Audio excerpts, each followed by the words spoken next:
Hi.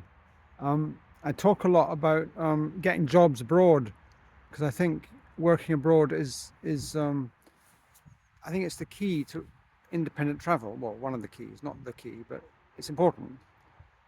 And so I want to tell you my experience of getting jobs. Um, um, Let me think. Um, yeah, teaching English. No, before that, actually, I remember when I went traveling independently first time in 1986. I went to Berlin, East Berlin, when it was still under the communist control, and I tried to get a job, but somebody said, "No, no, no, no, you can sign on the dole," because we were part of the EU back then, and you could sign on and get welfare. And I spent best part of a month trying to sign on, and I think I maybe got a little bit of money, but it was a joke. It was ridiculous, and there was no way I was going to hang around for that. So I went and I met an artist there. That's right, networking and being open to suggestion and being able to follow up on these suggestions is so important. And I met an artist, a Romanian artist actually, called Marianne. Marianne, what was his name? I can't even remember now. He was going out with this great Scottish artist called Gwen Hardy, and she said, "I'm going to do an exhibition in Vienna." So I went to Vienna through various East European countries, Poland, Czechoslovakia, as it was then, a country that no longer exists. And I ended up in Vienna where I walked around the streets. By this time I was kind of broke. I walked around the streets looking for work and I learned the German words for do you have any work, which is Haben Sie Arbeit. And I went into every shop, every building site, every hotel, every restaurant in the central area and just asked them for work. And they kind of smiled and laughed and said no, or nein in German. Anyway, um, and then I went to the British Embassy and said, I've met this British artist, Gwen Hardy, who's doing an exhibition, an official British government exhibition down here in Berlin with the embassy. Do you need a hand? And the guy was really taken aback. I thought, whoa, no one's ever asked for a job here. And it is a big exhibition. So he put the word out and basically said, yeah, yeah, sure, I do have work. And then meanwhile, I stumbled into this big cafe called Cafe Central, which was uh, beautiful. It was such a beautiful cafe that I remember thinking, I'll never get a job here. A, I don't know German, hardly, just a few words, and B, they all looked so elegant, and I looked like a bit of a tramp, and I was feeling like a tramp. And then this guy who looked like a tramp walked out of the door, and he was a builder carrying some building materials and looking really scruffy and dusty.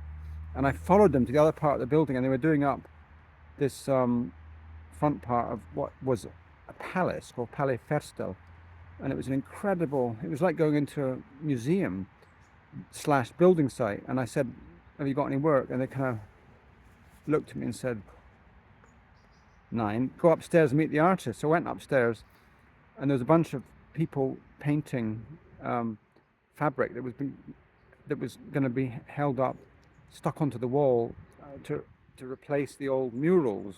Um, and I said, "Can you give me a job?" And they went, "What, are you an artist?" I said, "No." And then one of them came over to me, as a Polish guy who was actually a doctor. And he said, "Look, I'm a Polish doctor. I'm waiting for my papers to go to the States. But if you tell the professor, the boss, that you studied art in Scotland and you studied him and you really admire him, he'll give you a job." And I said, "I can't say that. It's completely untrue. I didn't study art. I never heard of this guy. I can't paint anything. I'm completely useless at art." And he said, "No, no, of course you can." And he was kind of giving me license to lie, basically, which I subsequently learned is quite a thing in the communist regimes. Lying is very much part of their modus operandi. So I came back the next day and said to him, "Oh, my esteemed boss on my restoration site, which was actually the building site I used to work on in Edinburgh, Stuart Anderson, he always talks about your great work. And he said, I should, if I ever go to Vienna, I must try and meet you." And, and he was so pleased that he said, "I'll give you a trial." And he gave me a trial working with these artists. And I knew I wasn't a proper artist. I couldn't really do the job, but I was so determined.